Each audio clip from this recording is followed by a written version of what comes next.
քաղաքագետ, վերլուծաբան Արմեն Մինասյանի հետ։ Պարոն Մինասյան, հասցրիք հանդիպել ձեր ընկերոջն ու գործընկերոջը։ Հիմա տեսա ուիչա, ճիշտն ասած։ Ու այսպես ասեմ, երևի թե ասելու բան չկա, բնաբար բոլորին հայտնի է, այն ինչ որ գիտեր կամ ավելի շատ չգիտեր, ոչ մի ավելի բան չի փոխանցել, պաստորեն հետևից արձակում ա եղել։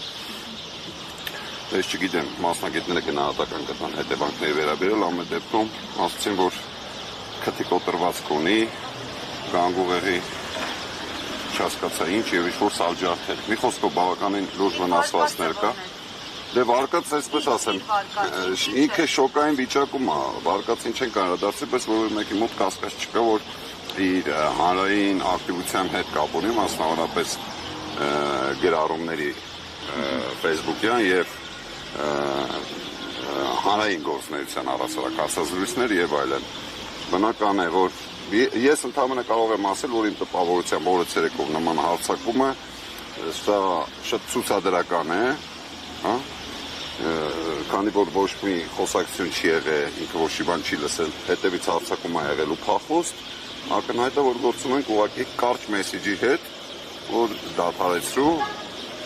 այն ինչ որ անում ես։ Նաև բոլորին, ովքեր քննադատում են։ Հա, իհարկե, սա ուղղակի դաս է բոլորին, պարտադիր չի, որ բոլորի նկատմամբ լինի, բայց ենթադրում եմ, որ եթե մարդիկ չլռեն այն ամենի դեմ ինչ-որ կատարում է, բնականաբար հերթով բոլորը ստանալու են այս ուղերձը ամենատարբեր եղանակներով։ Կարևորը, որ մեքենան, այսպես պետության բաժիչ մեքենան, բուն գործառույթները թողած զբաղված է մարդկանց հետապնդելով։ Ձեր պատկերացում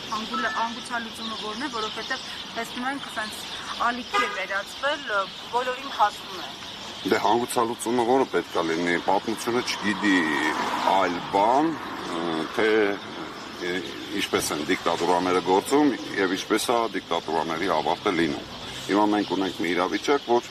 իրավունք որպես այդպեսին գոյություն չունի այս երկրում, բոլորը ինչ-որ պատրվակով կամ ծեծվում են, կամ կալանավորվում են, կամ արտաքսվում են, այսինքն միակ խնդիրն է, որ քաղաքական իշխանությունը որևէ մեկը վատ բան չասի կամ վատ բան չանի։ Դրա հանգուցալուծումը պատմությունը շատ քիչ մենյու է տալիս, այսպես ասեմ։ Մնացածը կախված է, չգիտեմ, տարբեր սուբյեկտներ կան հանրային դաշտում, կան մարդիկ, ովքեր մտահոգ են այս երկրի հասարակության ապագայով, հավանաբար պետք է հետևություններ անեն եւ փորձեն գործել։ Հասկանալի է, շնորհակալություն։ 168 թեմի հարգելի հետևողներ,